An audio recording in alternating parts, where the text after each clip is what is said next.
Weather-related disasters, there seem to be a lot of them around at the moment, and people die from them. But on the latest figures I've seen, 100 years ago, weather-related disasters killed 500,000 people a year. Today, it's 20,000 a year. Still 20,000 too many, but it's a reduction of 95,000. It doesn't lead to the 95%. A reduction of 95%, it does not lead to a death of billions. I mean, aren't you scaring people with this rhetoric, aren't you? I think there's a danger of scaring people simply because we're not taking it seriously enough, and people are feeling really, desperate that we're heard on this. And unfortunately, alarmist language works, which is why we're discussing it right now. But does it work? It could.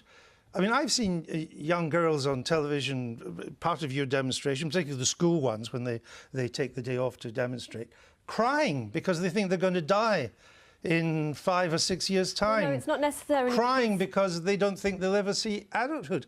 And yet there is no scientific basis for the claims that your organisation is making. The young people that I've spoken to aren't crying because they think they're going to die in a few years. It's because they don't see their children as having a future. They don't want to have children. And they're worrying about, coastal regions going underwater, other countries and island nations going underwater, the Maldives going underwater, the mass displacement that's happening, the weather extremes, which may be on a downward trajectory, but climate scientists are telling us that they will be on the increase. Well,